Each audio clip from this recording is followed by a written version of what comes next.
Fear stops us from achieving our true greatness. Are you a professional woman who is feeling stuck, unmotivated, or burned out? Are you worried about your wellness? Are you letting fear stop you from crushing your goals? If you answered yes to any or all of these, then this is the podcast for you.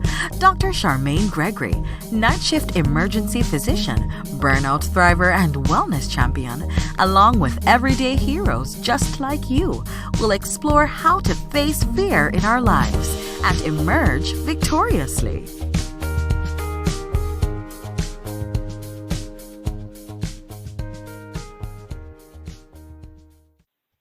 Hello, Fearless Freedom family. Oh my goodness. Today we have someone that I know from real life. Oh my goodness. I know most people that come on the show I don't know in real life, except for Becky Raubenolt, who was on before. But Tiffany Turner is here, and she is one of the most amazing individuals that helps to make sure that the patients in the emergency department were getting the very best care when it comes to mental health.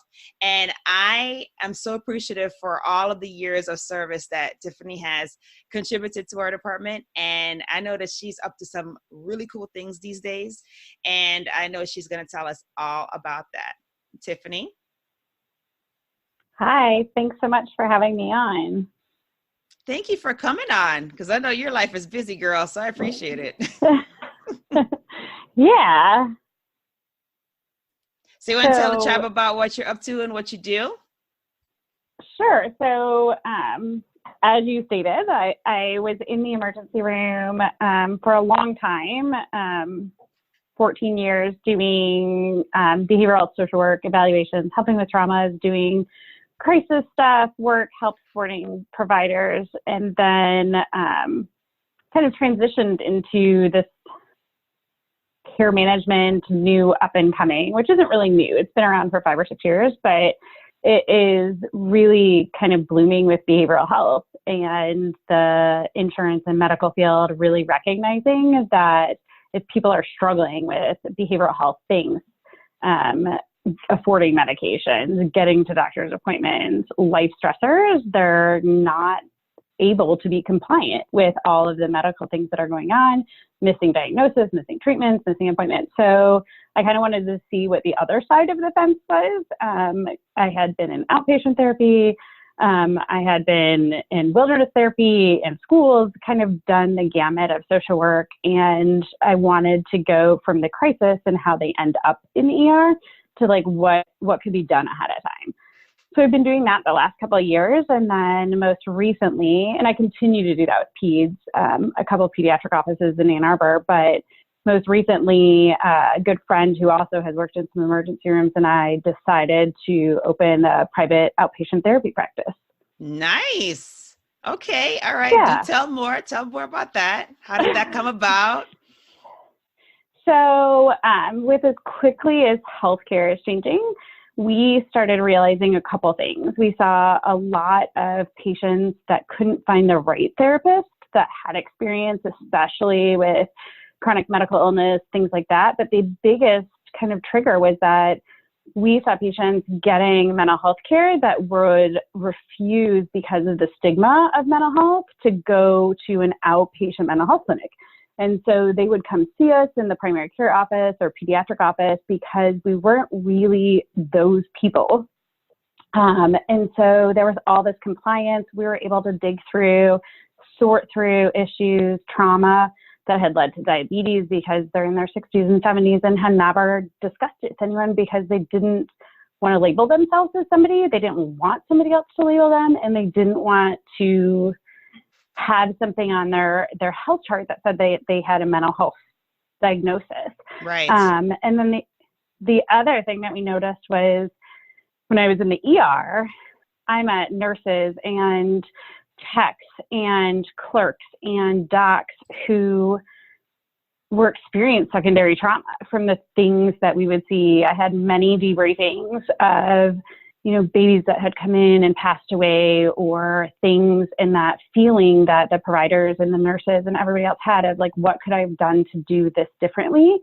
And as hard as you try to leave work at work, it's different when you're taking care of other people. I've seen it with social workers who have patients who end up attempting suicide, committing suicide. And then when we got into the outpatient field in primary care setting, we noticed the same thing. There's a lot of providers who are tired of fighting so hard for their patients and then coming into battles with insurances and families not following up and patients not following up and not being able to access all things for patients. So with the outpatient, that's one of the things that we are really hoping to kind of access are all those kind of gaps and help, because we both have worked in hospitals, because we both worked in primary care settings, help reduce that stigma of, yeah, this is the person I saw at a pediatric officer. Oh yeah, I've seen that person in the ER and they're just a person. Right. And it doesn't mean that you're not capable of living just because you have anxiety or depression, because truthfully, most people experience anxiety, depression, some sort of quote mental health issue at some point in their life. And definitely, I really feel like if you haven't, you're not living. That's right.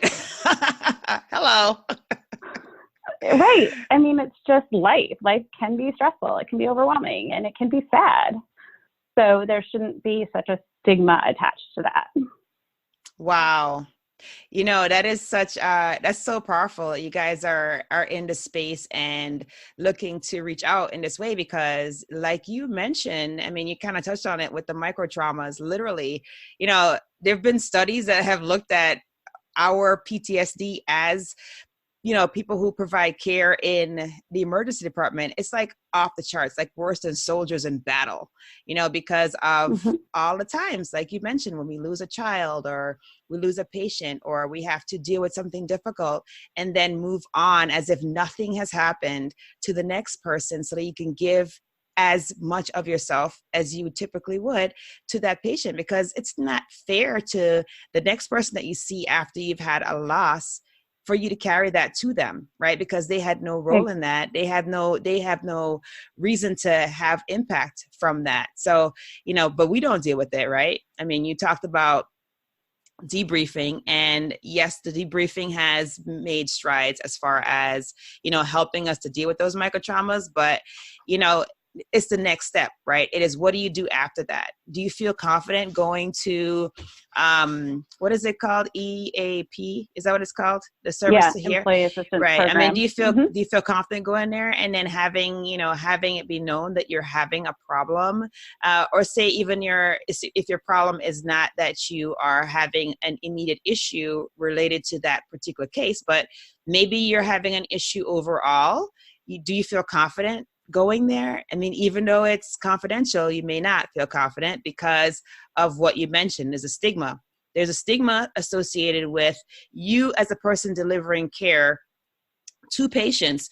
You're not supposed to be weak. You're not supposed to be perceived as quote unquote weak, which is the perception that you are not allowed to have a mental compromise of some sort, right? So you're not allowed to be anxious. You're not allowed to be fearful. You're not allowed to have feelings towards a patient.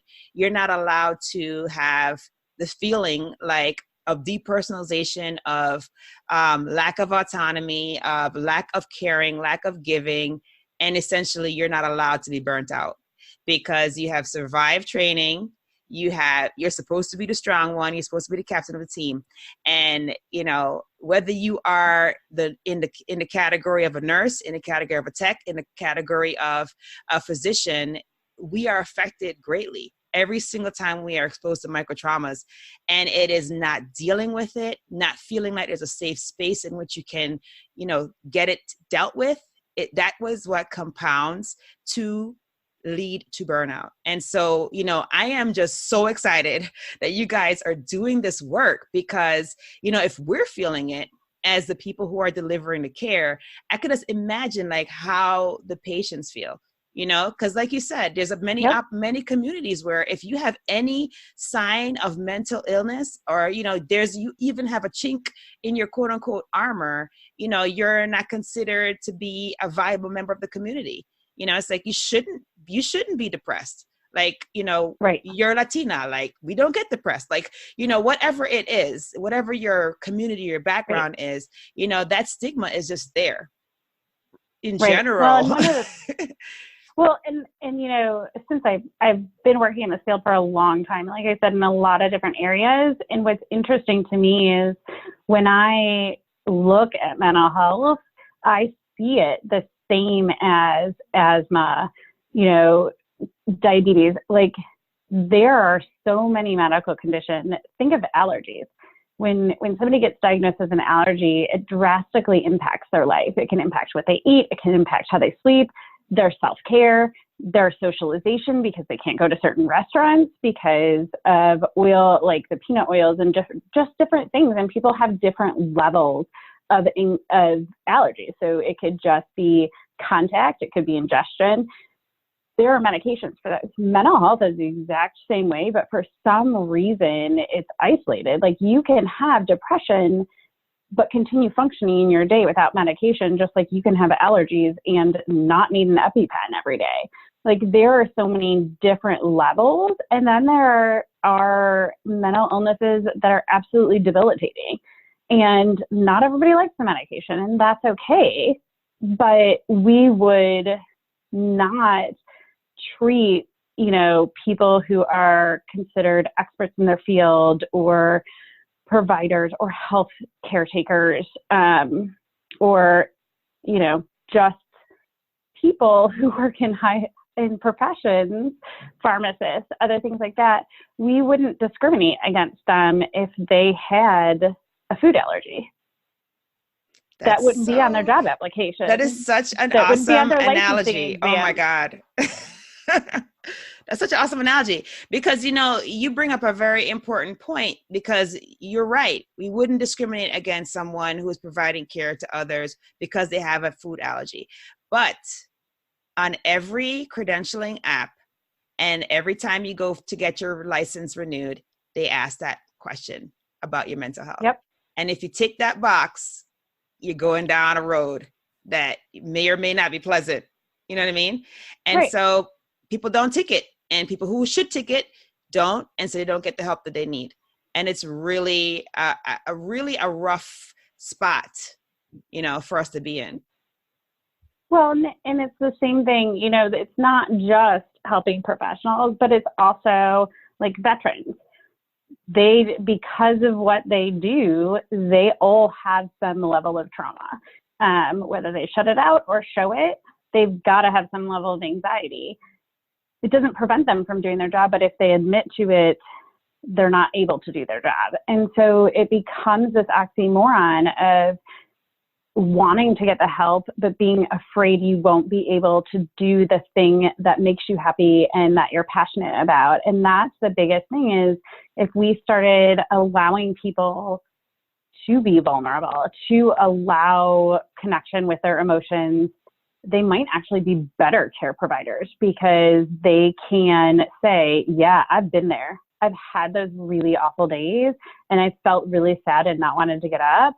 And here's how I push through this. How can we find that for you? What is your thing? What is your motivator that's going to push you through this really tough time? Because I can't make that patient come back to life. I can't tell you what their story was before they came to the hospital. I can't tell you any of that stuff, or why they didn't fight for themselves, but I can move you through this while you're grieving. It is okay to grieve. It's okay to grieve for people you've not met. It's okay to grieve for your patients. But for some reason, because there's such a stigma around mental health, that's just not allowed. Right. Oh my goodness. All right. So now that you guys are doing this groundbreaking work, which is so needed, how can people who are local get in contact with you guys or set up to see you? Yeah, so we have a website. It is www.infinity, InfinityWCC.com. So Infinity Wellness Center and Consulting. Okay. Becky and I have kind of joined forces. We're sharing offices. We're in the same space because as mental health providers, we also need to not have burnout and have somebody who we can have as a support system for when we don't know all the answers, because we don't know all the answers, just like physicians don't have all the answers for everything. I have a cell phone number, email address, and we just did a Facebook page. Awesome. Awesome. So we're really at the beginning, but we are, we have all the things in place. We just need to kind of get the word out there and then let people know that there are providers out there that do understand. Right. Yeah. Awesome. I am so happy for you guys. Oh my gosh. Thanks. I mean, it is this, well, you know, I mean, you've seen it. You've been in the trenches. You've seen it. And it is such a needed thing. It's so needed. And so I just know you guys are going to be at the point where you're like turning away people because you're just going to have so many clients. So yeah, no, definitely. We are going to put this in the show notes and definitely going to tag it for Ann Arbor area so that people can be aware of the services available so that they could come and check you guys out and take full advantage. So awesome. And it's for, we both work with kids too. So I think that's another piece is starting those conversations early for kids, that it's okay to talk about all these big emotions, because in the long run, that's really what's going to promote change on reducing the stigma, is helping kids with anxiety get the words, get the coping skills so that they grow up to be adults with really good coping skills and who aren't afraid to be vulnerable and say, I'm having a really crappy day. Can you come help me out? Right. Or like, I'm not focusing today. Can I spend 5 minutes talking to my coworker or my boss about what's going on at home so that I can rein in that focus that I need to finish this project? And that's something that's really missing. And all the statistics show that as far as pediatrics, the anxiety levels are rising in schools in school level kids. And so it's just hitting almost a critical point. And yet we have very few resources in the schools. So that's one of the things that, I think people need to, if you're feeling stressed and anxious, your kids probably are experiencing it at some point. And so having those conversations and letting them know, hey, there's people out there you can talk to about this, so that they become providers and caretakers and people who aren't afraid to reach in to a coworker that they see that's not themselves that day and say, hey, let's talk for a minute. Come over here because you seem distracted and that's not you. No, that's awesome. Yeah, definitely. Much needed. And then I guess, so this is a big step outside of the quote unquote box, right? Right? Am I wrong in saying that? Okay. No. So, so I'm sure that there had to be some fear surrounding this move to branch out and to make it happen, and from the entrepreneurial side. So let's talk about that. What kind of fears did you have to face for this? I don't know that fear is the right word. Terrified is probably okay. That's fear. That's like word. Fear on fleek. So I think everybody else had a lot more faith and strength behind me. I'm really, really fortunate to have a couple amazing group of friends and husband and family who were like, this is what you've been moving towards and this is where your passion is. The biggest fear for me was not doing the work or getting the patients or setting it up or the paperwork. The biggest fear for me was, what if I fail? What if I don't help somebody? What if I don't have somebody to fall back on? And then the financial stability of it. If somebody doesn't show up to their appointment, you don't get paid. It's not like an hourly position. And that financial stability, like most people, is a really big thing for me. And so that's one of the things that I'm still day-to-day terrified about. But I also have a calmness that this is the right thing.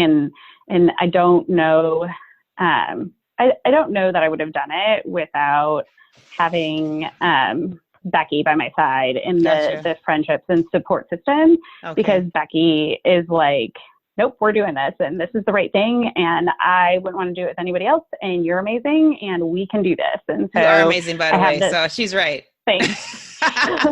So, and we have the experience and we know where the need is and we know how to do this. And we're both really, really compassionate people. And we both have really great support systems. And so it was kind of a situation that kicked me in this direction. And I think it felt like the right time and the right decision. And so I teach my daughter all the time to be brave.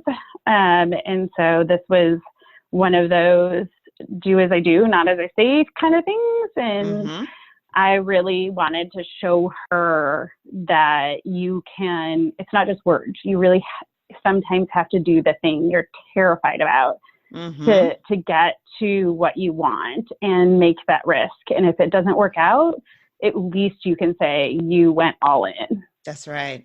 No regrets. No, that's awesome. Yeah. So you mentioned your daughter, and she is learning a lot of lessons from this, right? Because she's learning that even if there is some uncertainty and you truly believe in a cause, you should go for it, right? She's also learning that you can be your own boss. Like, you're strong enough. You can be your own boss. You can make something happen. You can realize a dream. If you don't see the path there already laid out, you can create that path. So you are teaching her some incredible out of the box, like thinking, which is going to be very helpful for her. Because she's like, what? My mom did it. I can do it, So that's just awesome. That's awesome. Yep. And I think one of the big things is so I grew up that way. My parents didn't go to college. And so when they run an amazing business and are very successful, and my brother owns a franchise of the business. And one of the founding things that I was brought up on is having a good work ethic. And I think that my parents did this amazing job of balancing a really hard work ethic with how important family is. And so this move and this career move is really grounded in that decision of, I have a really hard work ethic and I'm really dedicating to making this successful, but also I had to find a way to be more a part of my kid's life and more there and present and not bringing work home with me. And checking emails at 10 o'clock at night and on weekends and things like that. And so not conducive that to that need, seeing that need and to put phones down and not to be there and present with them is a big motivator. And so I hope that, right now it's a little chaotic, but I hope that in the next couple months, they will really be able to see that I did this thing so that we could have more time together, so that I could be home for dinner and hear about their day and help with homework and go on field trips and things like that, which I've always had the hard work ethic, sometimes to a fault, working more than I should, because I want it done right. But I think that's the biggest thing that I hope they see is that you can do both. You can work really hard and still have that balance if you make it a priority. Absolutely. Absolutely. Wow. Some amazing lessons there. And then so it sounds like you were able to get the courage to face your fear. Well, as you put it, your terrified state. So you got that from knowing that you had support, that you had someone else also who was going to be in it with you, which is within Becky. And then also you basically tapped in on the foundations that were laid by your parents and how they have, they've put themselves out there and they have become successful as entrepreneurs. So it sounds like all of those things kind of came together to equip you to face this fear and do so boldly. And I have no doubt that you guys are going to be very successful because, like I said, huge need. Huge need. And this is a matter of us getting the word out about you and making sure that you can send some customers your way. Sound good? Sounds great. Oh my goodness. So how is everything else going for you? Are you facing any fears in your life right now outside of work? Yeah, I mean, I guess I've done that for a long time. So years ago, I decided that every year I would do something I'd never done before. Okay. So from birthday to birthday. Awesome. So I'm always trying. I think this will be it for this year.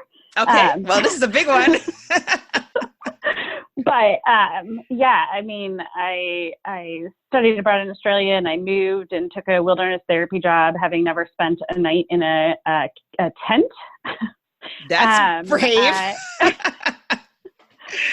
So I think I've always done that. I think as I became a mom, I've done less of those kind of things because of fear, because what if something happens?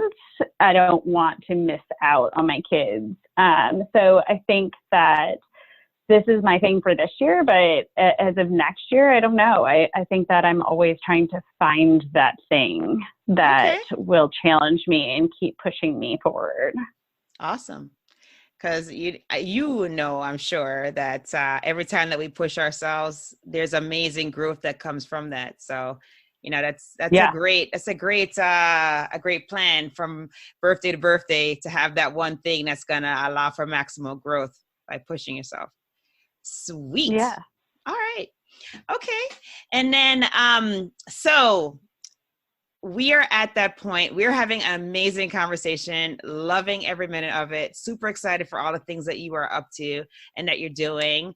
We're at that point in the show where we do fill in the blanks. So I know that you're ready for the fill in the blanks. Are you ready for the fill in the blanks? Are you ready, sure. Tiffany? All right. I don't know. I'm just like, about my answers. I'm kind of hesitant about this. I'm not sure, but okay, whatever. I'm ready. Okay.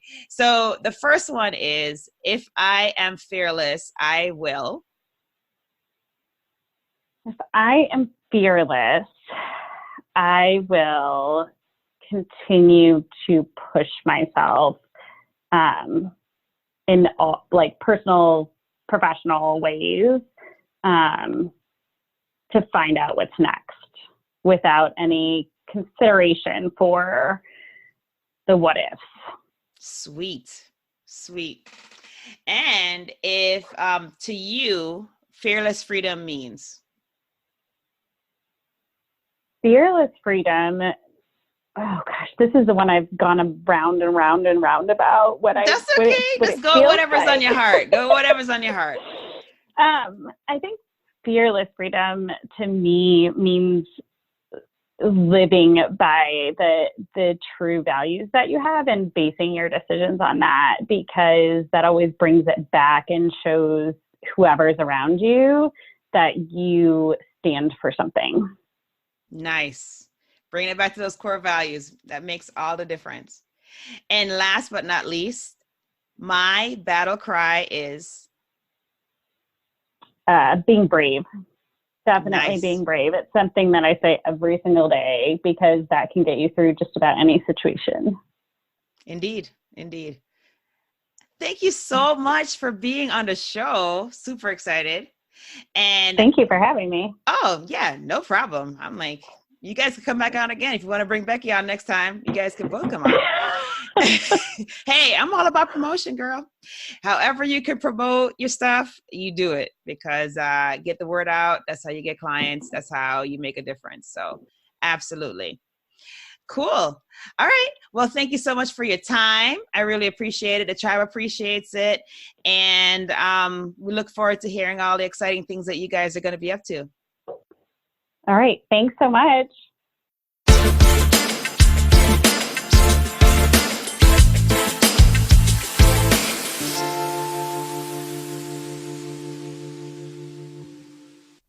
Thank you for joining us today on this journey.